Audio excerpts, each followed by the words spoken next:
Muy buenos días con cada uno de ustedes. ¿Me confirman, por favor, si se escucha bien la diapositiva y si se observa, por favor? ¿Me confirman? ¿Se observa, se escucha? Buenos Buenos días. días, Miss. Hola, chicos, buenos días, buenos días. Entonces, vamos a iniciar nuestra clase del día de hoy. Lípidos. Lípidos no saponificables. Se llaman no saponificables, ¿por qué? Porque no generan jabones. Decíamos que los saponificables sí, ¿verdad? Son estos jabones que utilizamos para bañarnos, para lavar nuestra ropa. Ya en este caso, estos no son saponificables, no generan jabones, no existe una reacción para generar un jabón. Por eso nos dice, no contienen ácidos grasos esterificados que puedan generar jabones. Son moléculas con una gran actividad biológica porque dentro del grupo de los lípidos no saponificables se encuentran todos aquellos que cumplen funciones variadas en varios aparatos y sistemas, y muchas de ellas son funciones importantes y primordiales para el desarrollo de un organismo. Vamos a ver a los terpenos, a los esteroides y a las prostaglandinas que derivan del grupo de los eicosanoides. Terpenos, esteroides y a las prostaglandinas que son derivados de los eicosanoides. Los lípidos no saponificables, conocidos como lípidos derivados, son aquellos que no producen jabón, no existen reacciones, son ácidos grasos que no son del grupo esterificado, que no van a producir ningún tipo de jabón, más su alcohol.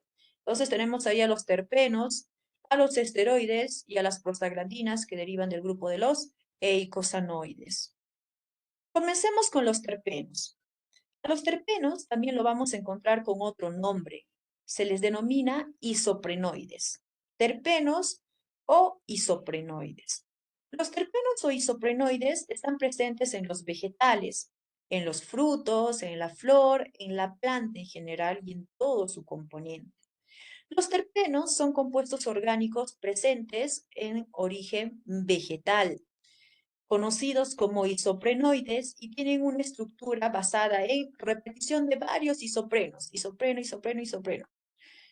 El nombre muchas veces de estos terpenos deriva de la cantidad de isoprenoides o terpenos que pueda tener en su estructura, también de la cantidad de carbonos que vamos a encontrar en la estructura. Por ejemplo, cuando tiene un solo terpeno se le denomina hemiterpenos. Y estos son los que están presentes en el tejido de la fotosíntesis. Al momento de poder activar y realizar todo este proceso de la fotosíntesis, ahí encontramos a los hemiterpenos, tejidos fotosintéticamente activos. Los monoterpenos son aquellos que poseen dos terpenos, ¿sí? Dos. Y estos están presentes sobre todo en algunos tipos de plantas aromatizantes, plantas que son utilizadas incluso como condimento en las comidas. Los sesquiterpenos, que son terpenos de 15 carbonos y la unión de tres terpenos, ¿sí? Tres terpenos, cada uno con 15 carbonos, están presentes en antibióticos producidos por plantas. Muchos de los antibióticos que nosotros conocemos, por ejemplo, han derivado de las plantas. Un claro ejemplo es nuestro árbol de la quina, que está en nuestro escudo del Perú. ¿Por qué está este arbolito ahí y no está nuestra molle, por ejemplo? Si hay plantas mucho más bonitas. Porque esta tiene dentro de su composición a la quinina, el cual ha sido utilizada, por ejemplo, en la enfermedad de la malaria, ha sido utilizada en enfermedades del paludismo, ahí está. Del paludismo que ha acarreado y ha atacado a muchos, muchos, muchos países y ha matado a muchas personas. Hoy en día ya es sintetizado en los laboratorios. Existe también, por ejemplo, el orégano que es utilizado para el dolor de estómago, la manzanilla, y muchos de los antibióticos que nosotros conocemos provienen de un origen vegetal. Entonces, antibióticos producidos por plantas. Existen antibióticos, por ejemplo, que son utilizados para envenenamientos, son utilizados para disminuir la fiebre en una persona, son utilizados como emplastos en el caso de heridas, son utilizados a nivel del aparato digestivo, respiratorio, hasta reproductivo. Entonces, los sesquiterpenos, que está constituido por 15 carbonos y son 3 terpenos, ¿sí? Estos, por ejemplo, tienen antibióticos producidos por plantas. Hay un montón en realidad de antibióticos en el Perú. Nosotros tenemos una parte de la selva que es rico en vegetación y solamente un 5% ha sido estudiado y falta mucho más. Por ejemplo, en el tratamiento del cáncer se utilizaba se sacaba la vincristina, que es el tratamiento de la quimioterapia, en algas marinas y también se sacaba en flores, como la isabelita o chabelita. Entonces, antibióticos producidos por plantas. Los diterpenos, que son terpenos que poseen 20 carbonos. Los triterpenos, que son terpenos que producen 30 carbonos, ambas están presentes a nivel de la pared celular, lo encontramos también a nivel de algunos organelos. Los tetraterpenos, que son 5 isoprenos, y son estos terpenos de 40 carbonos. Entonces, los tetraterpenos son 5 terpenos o isoprenoides que tienen 40 carbonos en su estructura. Y los politerpenos, que son más de 8 unidades de isoprenos, ambas están presentes a nivel de la fotosíntesis, presente en toda esta reacción como la absorción de dióxido de carbono más la energía solar, el cual pues va a generar oxígeno en una planta. Ahí tenemos, como primer punto, los terpenos conocidos también como isoprenoides. Estos tienen un origen un origen, perdón, de tipo vegetal, natural, vegetal, ojo. Y los isoprenoides depende en realidad del número de isoprenoides o terpenos que pueda tener para que le den su nombre. Hemiterpenos, uno solo, monoterpenos, dos, sesquiterpenos, son aquellos terpenos de 15 carbonos, y estos están presentes de tres maneras, ¿sí? De tres tipos de terpenos con 15 carbonos. Los diterpenos son terpenos de 20 carbonos, triterpenos de 30 carbonos, tetraterpenos 5 isoprenos, que son terpenos de 40 carbonos, y los politerpenos, que son 8 unidades de isoprenos.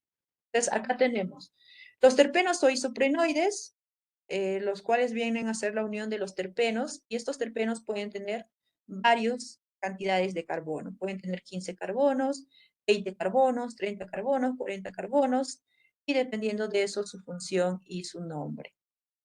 ¿Cuáles son las funciones de estos terpenos o isoprenoides? A ver, aquí tenemos. Primera función, dan olor, sabor y color a los vegetales, como la ruda, el muñá, eucalipto, ¿sí? A ver, la hierba luisa, la hierba buena, el geranio, el eucalipto, el limonero, son plantas que tienen olores y sabores característicos. Nosotros, por ejemplo, lo comemos, ¿sí? Es utilizado en la preparación de algunos alimentos. Y otras son utilizadas, por ejemplo, para tratar algunas enfermedades también. Entonces dan olor, sabor, color a los vegetales, como el limonero, el romero, la ruda, la hierbabuena, la hierba luisa, el orégano, geranión, muña, eucalipto, etcétera, etcétera. Me dice que dan color porque van a tener una tinción especial, como el caroteno, que es el encargado de darle el color anaranjado a la zanahoria, por ejemplo.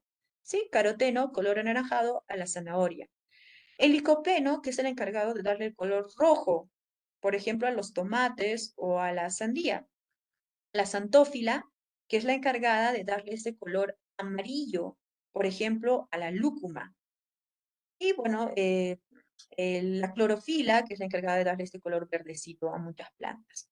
Entonces, una de las funciones que poseen los terpenos o isoprenoides en los vegetales es darle el olor, sabor, color a muchos vegetales, como limonero, muña, eucalipto, ruda, hierbabuena, hierba luisa, todas las hierbas que nos acordemos. Caroteno, color anaranjado, licopeno, color rojo, santófilo, amarillo. Otra función que realizan los terpenos o isoprenoides es alcohol-fitol. Este alcohol-fitol está presente en los vegetales, da estabilidad a la clorofila para que la clorofila pueda estar presente en la fotosíntesis y hacer esta actividad necesaria como el intercambio de CO2, el oxígeno y que la planta pueda desarrollarse como crecer, por ejemplo. Entonces, el alcohol-fitol da estabilidad a la clorofila. Otra función que también tienen los terpenos es que va a producir vitaminas, como por ejemplo la vitamina E, vitamina K y la vitamina A. Vamos con el primero, vitamina E. Nosotros lo conocemos como tocoferol. Esta es un excelente antioxidante celular porque va a prevenir que muchas de las células, por ejemplo, envejezcan, hace que nuestra piel sea mucho más brillosa y radiante, pues ahí demuestre juventud. Vitamina K, conocido como menadiona, esta favorece la coagulación sanguínea. Quiere decir que cuando uno tiene un golpe, ¿sí? O por ejemplo se corta, la vitamina K va a actuar de manera inmediata, haciendo que se coagule esta sangre y evite pues la pérdida de sangre de manera innecesaria. Así que la vitamina K favorece la coagulación sanguínea frente a un corte. Y este, por ejemplo, está ahí en contacto para que la protrombina se convierta en trombina y la sangre se coagule en este nivel.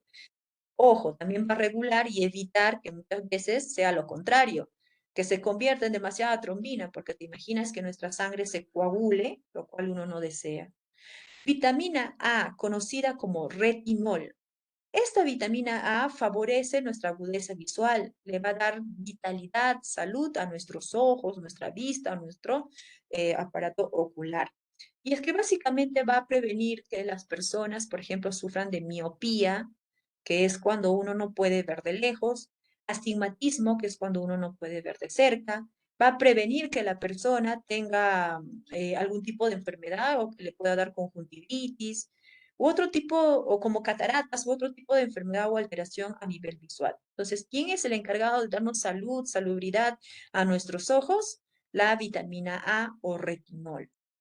Algo adicional que podemos decir referente a las funciones de los terpenos o isoprenoides es que existen algunos como el farnesol, que le da esta caracterización a las plantas de ser aromatizantes. Algunas plantas, por ejemplo, son utilizadas como relajantes, son utilizadas en ambientes en donde les da este olor muy característico, como por ejemplo las rosas, los claveles, que tienen un olor muy, muy característico y muy agradable.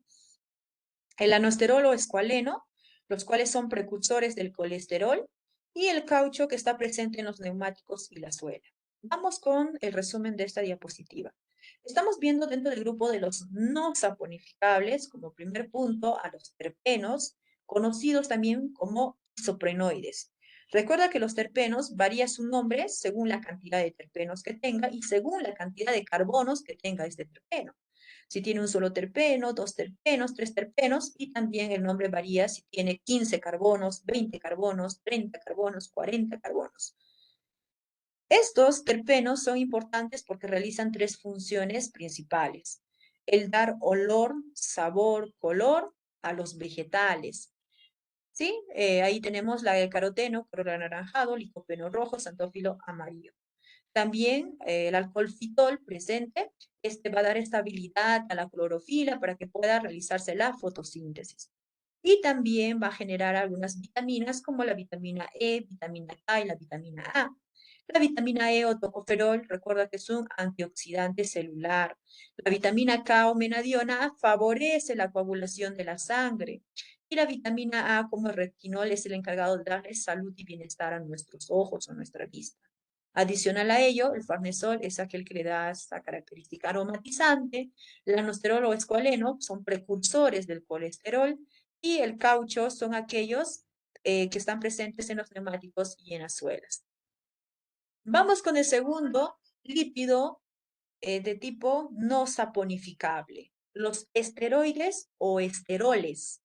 Los esteroides o esteroles, ¿sí? Estos, por ejemplo, tienen un gran grupo, los cuales vamos a mencionar. Aquí está el colesterol, están los ácidos biliares, está la vitamina D y están las hormonas esteroideas. Entonces, los esteroides están formados por un grupo estearo más un grupo sustituyente. Los esteroides son lípidos derivados de hidrocarburo esterano. Este es un ciclopentanoperhidratafenantreno. Este en realidad depende mucho del componente principal que podría estar y van a dar origen a las hormonas esteroideas, esteroles, ácidos biliares, vitamina D. Depende del grado de saturación, de los grupos funcionales y de la cantidad de cadenas laterales que tenga para formar o colesterol, hormonas esteroideas, ácidos biliares o vitamina D. Vamos a iniciar con el colesterol.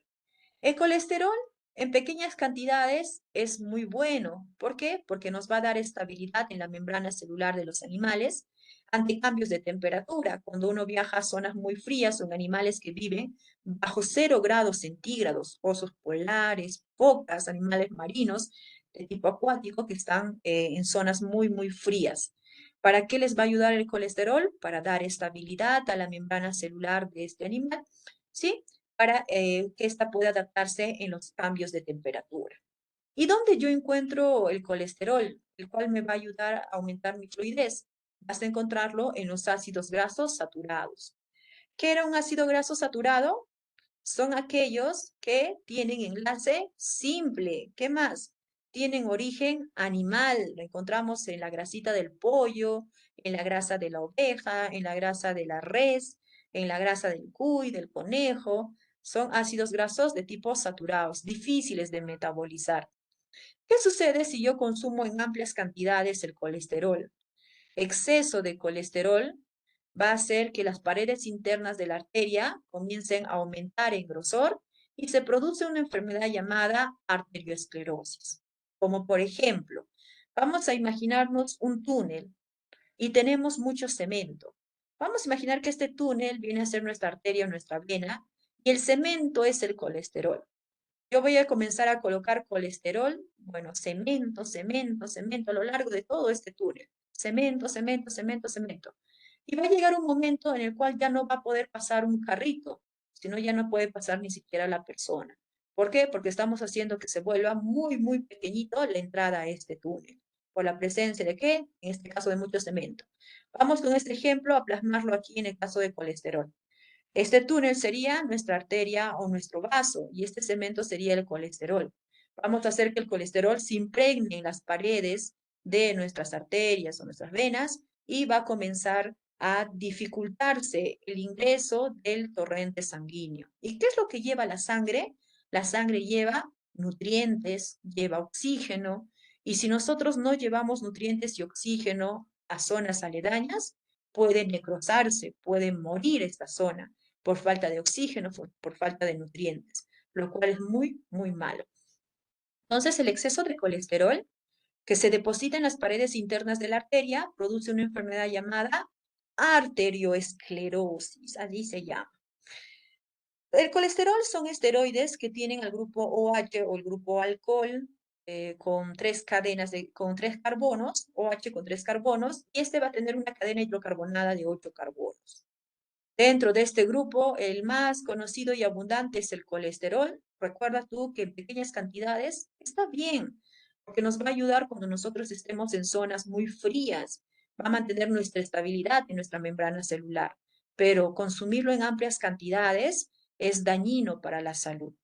Es un es un estabilizador que mantiene la fluidez dentro de las membranas celulares y también en la sangre va a formar a las lipoproteínas. ¿Sí? El colesterol tiene sus funciones, no es malo como algunos me mencionan. En exceso de cantidad sí, pero en pequeñas cantidades adecuadas que uno requiere, no. Vamos con el segundo punto dentro de este grupo de los esteroles. Tenemos a las hormonas esteroideas. Las hormonas esteroideas vamos a mencionar a las hormonas sexuales, hormonas suprarrenales y a la hormona exona. Hormonas sexuales, como los estrógenos, la progesterona y la testosterona. Los estrógenos son hormonas que van a dar las características secundarias a las hembras. Son aquellas hormonas que van a dar las características o caracteres secundarios a las hembras. Por eso se le dice que son hormonas feminizantes. La progesterona es aquella hormona que va a preparar al útero para que éste sea fecundado, implantado, para que este bebé se desarrolle de manera adecuada, va a estar presente durante toda la etapa de la gestación y va a avisar al organismo, ya va a nacer este bebé. Bien, la progesterona. La testosterona es aquella hormona que va a brindarle los caracteres secundarios al macho. Por eso se dice que es una hormona masculinizante. Hormona masculinizante. Vamos con el siguiente, hormonas suprarrenales. Supra significa que estas se desarrollan ¿encima de quién? De nuestros riñones, en la glándula renal, hormonas suprarrenales. Aquí tenemos a la cortisona, al cortisol y a la aldosterona. Vamos con el primero, la cortisona, que es aquella que va a metabolizar a los glúcidos. Vamos a metabolizarlos, digerir a los glúcidos. Recuerda que los glúcidos son una fuente de energía a corto plazo. Un glúcido nos da 4,1,3 kilocalorías de energía para hacer todas mis actividades. ¿Dónde metabolizo yo los glúcidos o quién me ayuda a metabolizarlo? La cortisona. El cortisol tiene como función el ser antiinflamatorio, aumenta el calcio y aumenta la glucosa. Ahora vamos con el término antiinflamatorio. Cuando nosotros tenemos un golpe, ¿sí? Vamos a imaginar, caminamos, nos golpeamos, nosotros tenemos un antiinflamatorio natural que se toma su tiempo, ¿verdad? Al inicio nos duele, por ahí se genera tumor, rubor, pero con el paso de las horas, de los días, llega un momento en el cual desaparece por completo. Tenemos nuestro propio antiinflamatorio natural. Sin embargo, con el tema este del COVID, tú escuchabas que hablaban sobre la dexametasona. La dexametasona, por ejemplo, es un antiinflamatorio.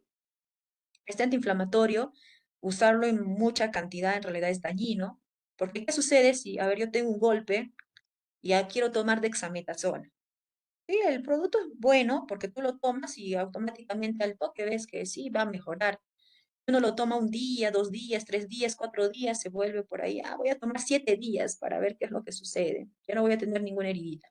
Entonces, lamentablemente, el consumir este tipo de productos como la dexametasona, la prednisona o la prednisolona hace que mi cortisol se atrofie. Mi cortisol dice, ¿para qué voy a producir antiinflamatorios si tú ya estás consumiendo? ¿Para qué? Voy a perder mi tiempo producir antiinflamatorios si ya estás tomando tu dexametasona. Así que el cortisol se atrofia y muchas veces ya no quiere funcionar, se nos resiente y no funciona nunca. Y cuando esto sucede, le produce a la persona una enfermedad que se llama el síndrome de Cushing. Cuando uno comienza a edematizarse, se llena de agua, mejor dicho. Tu manito que es chiquita se hace una mano grande, llena de agua, tu pie, se te cae el cabello, una serie de características en realidad nada buenas.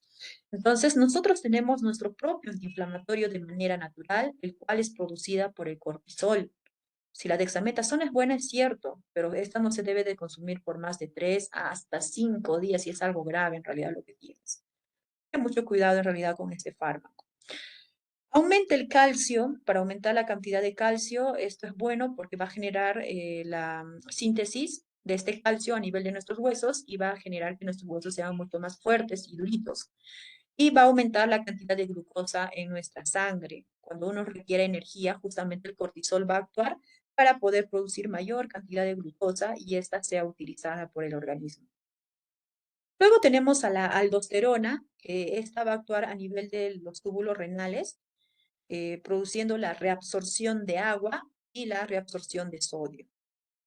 Una pregunta, no sé si lo hice por acá en este salón, es cuando uno menciona en la orina, por ejemplo, qué tipo de bioelemento tenemos en mayor cantidad. Cuando uno micciona la orina, ¿qué tipo de bioelemento tiene en mayor cantidad? Si nosotros nos ponemos a pensar en la parte teórica, algunos me dicen, Miss, a nivel extracelular, ¿quién está? El sodio. Intracelular, el potasio, ¿verdad? Bomba sodio y potasio, 2 moléculas de sodio se intercambian con 3 moléculas de potasio para que exista la osmolaridad. Entonces, cuando uno dice Miss, la orina, entonces significa que tiene más sodio porque es un líquido extracelular. Ojo, aquí, ¿qué nos dice la aldosterona? La aldosterona no va a permitir que este sodio se vaya de nuestro cuerpo, va a retenerlo, va a reabsorberlo. Nuestra orina no tiene sodio en grandes cantidades. ¿Por qué? Todo es reabsorbida por la aldosterona. Pero ¿qué es lo que sí va a tener? Va a tener potasio, ¿ya? Sí va a tener potasio, pero no nuestro sodio, el cual es reabsorbido ¿por quién? Por la aldosterona. Y creo que les mencionaba esto porque depende mucho del tipo de universidad que te hace la pregunta. Porque si uno te preguntaría en la UNEVAL, por ejemplo, A veces en la Uneval es más de tipo memorista, si tú te has dado cuenta, uno tiene que aprendérselo de memoria. Si te dice antiinflamatorio de nuestro organismo, aumenta el calcio, aumenta la glucosa, A, cortisona, B, cortisol, C, aldosterona, D, no sé, progesterona, uno, ya, cortisol, ¿verdad? Pero cuando te hace este tipo de preguntas, por ejemplo, en la San Marcos, que es más de tipo por competencia, basado en tu experiencia y cuánto tú conoces, y te dice, ¿no? ¿Qué cantidad de elemento, bioelemento, biomolécula se segrega por la orina? Entonces, si tú marcas potasio, ya fuiste, ya. Si marcas sodio, peor todavía, pues de sodio no, ¿no? Bueno, en el caso de la San Marcos, esta fue una pregunta que vino en uno de los exámenes. La respuesta era agua. Sí, agua. Algunos dicen, pero Miss, ¿qué tiene que ver el agua? Estamos hablando de otra cosa. Bueno, en realidad yo no hago las preguntas, pero basado en el agua, debido a que la orina es agua. Sí, así la lógica de la San Marcos, ¿no? La orina es agua. Por lo tanto, pues, ¿qué tiene en mayor cantidad? Agua. Pero si la misma pregunta sería en la Uneval, pues no vas a marcar agua, ahí ya fuiste, ya. Tienes que marcar qué cosa? Potasio. ¿Por qué no sodio? Acá está la respuesta. La aldosterona no va a permitir que el sodio se vaya de nuestro cuerpo. Necesitamos sodio para la osmolaridad. No podemos dejar que se nos vaya este sodio. Luego tenemos a la ecdisona, que es aquella que está presente en insectos, crustáceos, en reptiles, en anfibios. ¿De qué manera va a favorecer la muda? ¿Por qué muda un animal? Básicamente para poder crecer y desarrollarse. Ejemplo, una serpiente. Pero la serpiente es pequeña y esta ya quiere crecer, aumentar en tamaño, va a mudar de piel. Va a cambiar todita esta parte de cascarón, esta parte exoesquelética, lo va a dejar todo esto y luego va a salir con una nueva piel. Va a aumentar en tamaño. Entonces, muchas veces los insectos, los crustáceos, los reptiles, los anfibios, para que aumenten en tamaño, recuerda que este exoesqueleto es duro, rígido, necesita mudar. Entonces, ¿quién favorece la muda en estos animales? La ecdisona. Vamos con el resumen de esta diapositiva. Hormonas esteroideas, hormonas sexuales, hormonas suprarrenales y la ecdisona. Hormonas sexuales, estrógeno, progesterona, testosterona. Estrógeno, hormona feminizante. Progesterona prepara el útero, se mantiene durante toda la gestación y le avisa al organismo que ya está a punto de nacer. Testosterona, hormona masculinizante. Las suprarrenales, la cortisona, que es un metabolismo, ayuda al metabolismo de los glúcidos para poder digerirlos mucho mejor. El cortisol, nuestro antiinflamatorio natural, no necesitamos dexametasona, basta con nuestro cortisol. Aumenta el calcio para darle una mejor resistencia a nuestros huesitos y sean más fuertes y aumenta también la glucosa en nuestra sangre. La aldosterona a nivel renal, túbulos renales, absorción de agua, reabsorción de agua y también de sodio. No va a permitir que el sodio se nos vaya por la orina. El potasio sí, pero no el sodio. Y la ecdisona que favorece la muda de los insectos y los crustáceos. Aquí tenemos un poquito más específico. Decíamos que el cortisol, ¿qué cosa hace? Es un antiinflamatorio natural, ¿verdad? Un antiinflamatorio natural. También este actúa cuando uno tiene mucho estrés, también nos va a ayudar en la glucogénesis o gluconeogénesis, es decir, el inicio, almacenamiento, creación de la glucosa en un organismo. Degrada las grasas. La aldosterona, ¿dónde está presente? En los túbulos distales de nuestra nefrona. Actúa sobre los túbulos distales de nuestra nefrona. ¿Para qué? Para reabsorber agua y reabsorber sodio. No te olvides, por favor, que en la orina no hay sodio, hay potasio. Aumenta la volemia y la presión de la sangre. En hormonas sexuales como la testosterona, estrógeno y progesterona. La testosterona es aquella que va a desarrollar los caracteres sexuales secundarios en los machos, conocidos también como andrógenos. Los estrógenos, como por ejemplo el estradiol, desarrolla los caracteres sexuales secundarios femeninos. Y la progesterona o progestágenos prepara el revestimiento del útero, ayuda a la implantación del óvulo fecundado, está presente durante todo el embarazo y nos avisa que ya van a nacer. Vamos con el siguiente, vitamina D, conocido como calciferol. Esta vitamina D, para que pueda funcionar y actuar, necesita de los rayos ultravioleta. Rayos ultravioleta, que puede ser natural o puede ser artificial. ¿Quién es de manera natural? Nuestro sol, rayos de nuestro sol. ¿Y quién es de manera artificial? Los focos. Hay focos con rayos ultravioleta, focos artificiales.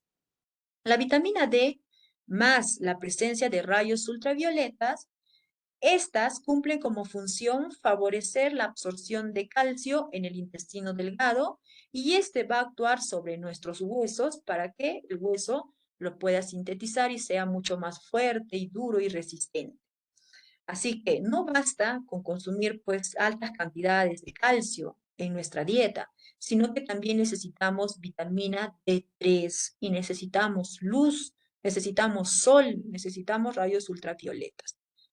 Vitamina D, calciferol, más los rayos ultravioletas que puede ser natural de nuestros rayos del sol o artificial de focos que tienen ultravioleta, favorecen la absorción de calcio en el intestino delgado y este va a actuar sobre nuestros huesos para generar más dureza, más resistencia. En el caso de algunos animales, como por ejemplo anfibios y reptiles, estos animales son o viven en la noche, son nocturnos. Estos animales suelen tener mucho este tipo de problema, debido a que como no tienen rayos solares, rayos ultravioletas, no pueden sintetizar de manera adecuada el calcio y tienen una enfermedad que se llama enfermedad metabólica ósea y hace que su huesito sea como la gelatina, ¿sí? Blandito. Y como es bien blandito, vas a ver que cuando camina sus patitas están hacia los costados. ¿Por qué no está de frente? Porque no tiene fuerza. No puede ser rígido debido a la falta de calcio. Por más calcio que tú le puedas dar en la dieta, si este animal no está en contacto con los rayos ultravioleta del sol, natural o artificial, pues va a tener esta enfermedad llamada enfermedad metabólica ósea. Y también lo tiene el hombre. A veces no es suficiente con solo calcio. Ahí tenemos que poner la vitamina D y también la luz. Lo preferente dice que es hasta el mediodía nomás. Más allá de eso, ya la luz solar también tiene algunos daños. Y en el caso del hombre, cuando este tiene deficiencia de la vitamina D, se producen enfermedades como el raquitismo, cuando no se desarrolla de manera adecuada nuestros huesos, se atrofian, se vuelven chuequitos, alteraciones óseas, trastornos dentales, nuestros dientes no emergen de manera adecuada y si emergen, pues son muy blandos y se salen con facilidad. Son dientes tan suaves, es como el huevo, por ejemplo, la cáscara del huevo. ¿Sí? Cuando existe este problema, la cáscara del huevo no es así o de esta consistencia que nosotros conocemos, sino que uno lo toca y parece que fuese pues algo muy, muy blandito, como una especie de gelatina, no tiene dureza. También tetanía muscular, que cuando nuestros huesos se vuelven, nuestros músculos, perdón, se vuelven rígidos, ¿sí? Rígidos, tetanía muscular. Existen dos tipos de vitamina D, la vitamina D2 y la D3. La D2 es producida a partir del ergosterol y la D3 es la que es producida a partir del colesterol. ¿Cuál MIS es importante? A ver, la D3, chicos, ¿ya? La D3. Vitamina D, conocida como calciferol. Esta necesita rayos ultravioleta de nuestro sol de manera natural o de un foco artificial que también tiene rayos ultravioletas. Esto lo vas a ver en zoológicos, por ejemplo. Cuando tú quieres ver a un reptil o una serpiente, vas a ver que tiene su foquito. Y algunos me dicen, ¿para qué tiene ese foco? Para que le dé rayos ultravioleta, más la vitamina D y sus huesitos sean fuertes. La vitamina D más los rayos ultravioleta favorecen la absorción de calcio en el intestino delgado. Su deficiencia en animales se llama enfermedad metabólica ósea y en el humano se llama raquitismo, alteración ósea, trastornos dentales, tetanía muscular.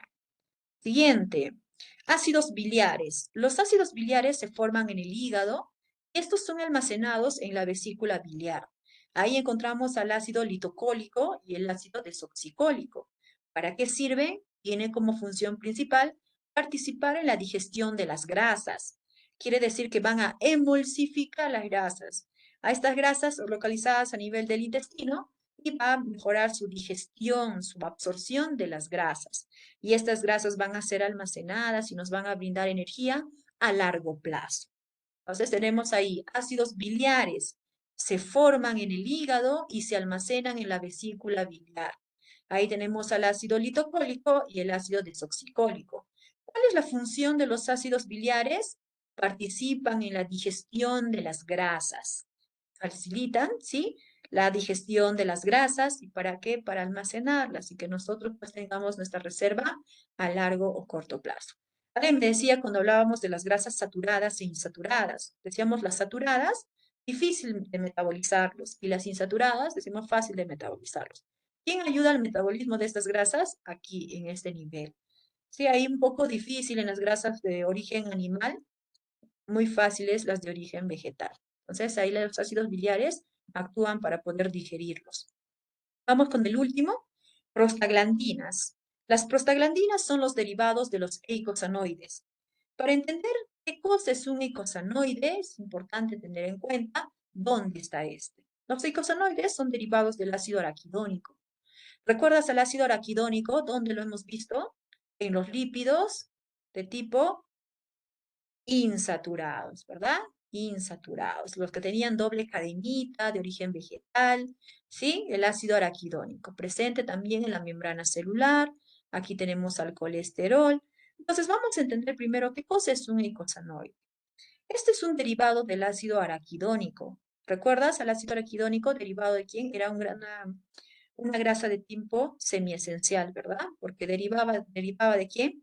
Del ácido linoleico. Entonces tenemos aquí el ácido araquidónico. Un derivado de este es el eicosanoide. ¿Para qué sirven los eicosanoides? Para mantener en equilibrio un organismo. Nos va a servir como una especie de alarma si es que está ingresando alguna enfermedad a nuestro organismo. Nos va a mantener en alerta. Tiene un agente de alerta que desencadenan procesos patológicos cuando ingresa una enfermedad. Este va a estar modulando mecanismos fisiológicos en nuestros diversos sistemas. Va a actuar de diversas maneras en cada aparato y sistema. Los eicosanoides se dividen en tres. Tenemos a un grupo de las prostaglandinas, un grupo de los leucotrienos y tenemos a un grupo de los tromboxanos. Me mencionaba alguien, Miss, yo he leído tromboxano, leucotrieno, ¿qué cosa es? ¿Dónde es? Acá está. Prostaglandinas, tromboxanos y leucotrienos derivan de los eicosanoides. ¿De dónde deriva un eicosanoide? De los ácidos araquidónicos. ¿De dónde deriva el ácido araquidónico?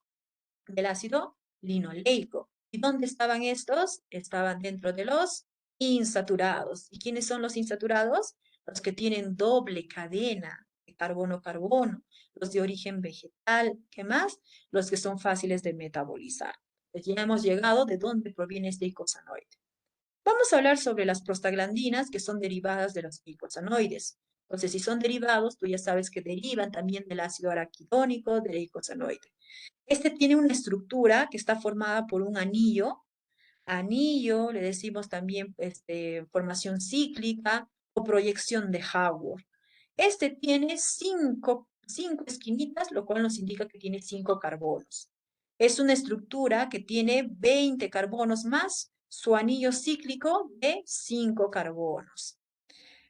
Esta prostaglandina tiene muchas funciones en varios aparatos y órganos y sistemas específicamente. Tiene muchas funciones, no vamos a decir tiene una sola función misma, tiene muchas funciones.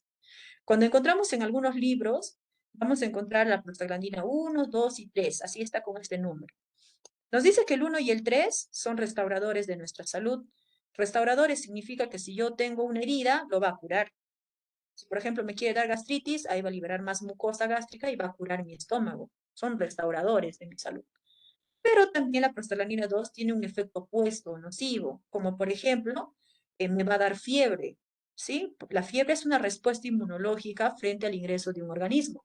Y una respuesta que uno tiene es la fiebre. Entonces tiene un efecto opuesto, el ser nocivo. De alguna manera, en realidad, la fiebre, si no es controlada, esta puede conllevar a daños irreversibles.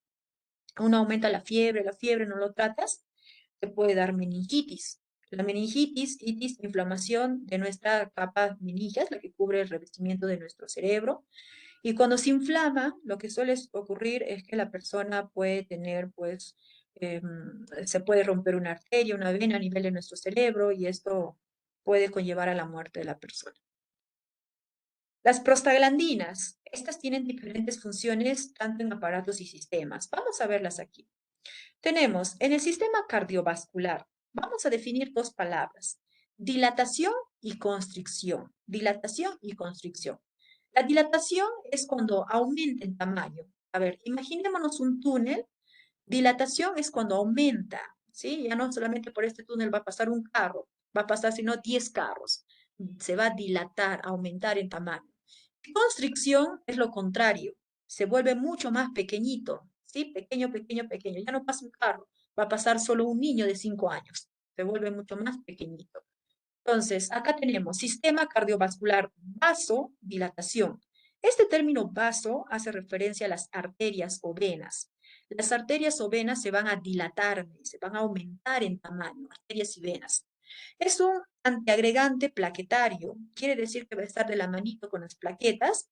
Las plaquetas, por ejemplo, están presentes cuando existe una herida, una respuesta inmunológica, entonces es un antiagregario. La prostaglandina va a ir de la manita con las plaquetas para cumplir la función necesaria. Sistema nervioso, termorregulador, termotemperatura, va a regular la temperatura. ¿Cómo? Por la fiebre.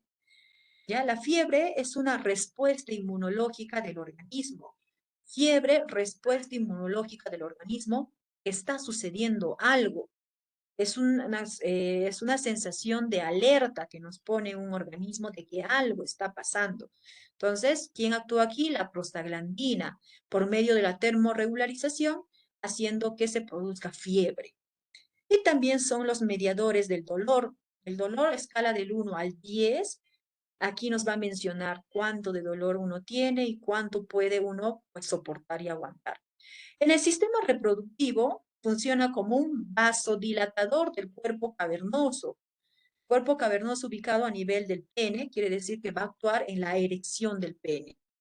Inducción fisiológica del parto, nos va a mencionar, ya está óptimo para que pueda nacer este bebé, inducción fisiológica del parto. Aparato digestivo, secreción gástrica, secreción de moco gástrico. ¿Para qué? Para regular a nivel del ácido clorhídrico existente en nuestro estómago y no produzca tanto daño. Sistema urinario, aumenta el flujo renal. Vasodilatación, ¿sí? Aumenta el tamaño de los vasos, arterias que están presentes aquí. Y aumenta la síntesis de la renina. Sistema endocrino, aumenta la liberación de las hormonas. Ajá. Otra forma de clasificar a las prostaglandinas, tenemos acá sus tipos de prostaglandinas. Tipo F, tipo E, tipo A y el tipo I. Vamos con el primero, prostaglandinas tipo F. Este es un vasoconstrictor. ¿Qué cosa era un vasoconstrictor? Lo contrario, ¿verdad? Arterias, venas, va a hacerse mucho más pequeñito vasoconstrictor. Induce al parto o al aborto, va a decir, ya está listo este bebé para nacer. Favorece la luteólisis, lisis, destrucción del cuerpo lúteo para que exista la ovulación. Favorece la cicatrización de la úlcera gástrica. Ahí tenemos nosotros una lesión en el estómago y nos va a ayudar a cicatrizar esta lesión. Favorece la cicatrización de úlceras o heridas en el estómago. Prostaglandina E, vasodilatador, aumenta el tamaño, vasodilatador. También es un broncodilatador. Bronco significa que está a nivel de los bronquiolos, de los alveolos, a nivel del aparato respiratorio. ¿Sí? Broncodilatador, aumenta el tamaño de nuestros bronquios, bronquiolos. Induce a la fiebre. Recuerda que la fiebre es una respuesta inmunológica de nuestro cuerpo. Prostaglandina A inhibe la hipersecreción de ácido clorhídrico. Demasiado ácido clorhídrico nos puede llevar a una gastritis, inflamación de nuestro estómago, mucosa gástrica. Está una úlcera y puede llevar incluso hasta el cáncer. Así que inhibe la hipersecreción de ácido clorhídrico. Prostaglandina I es un vasodilatador, ¿sí? Aumenta el tamaño de nuestros vasos y arterias y favorece la inflamación, tumor, rubor, color y dolor. Recuerda que cuando uno tiene un golpe, con sus características típicas, calor, rubor, tumor, dolor, va a favorecer a la inflamación, a que se produzca esta, y ya sabes tú que también tenemos a nuestro cortisol, lo cual va a ayudar a degradar. Muy bien, entonces aquí adicional le he puesto a los leucotrienos y a los tromboxanos. Algunos me dicen, ¿qué es leucotrieno tromboxano? Acá está. ¿Sí? Esto no está en el libro, pero de todas maneras para que tú lo sepas y tengas en cuenta. Es un leucotrieno, es un vasoconstrictor, ayuda a nivel del edema, broncoespasmos y a la anafilaxia. ¿Por qué se llama leucotrieno? Porque lo han encontrado con los leucocitos. ¿Sí? Leucocito, leucotrieno. Ahí lo han encontrado de la manito con estos, por ello se le dice con este nombre, leucotrienos. ¿Por qué? Porque se identifican mucho con los leucocitos. Y luego tenemos a los tromboxanos que ayudan en la vasodilatación, vasoconstricción, agregante plaquetario, contracción muscular y vasodilatación. Listo, jóvenes. Hasta aquí nos vamos a quedar. Conmigo es hasta la próxima.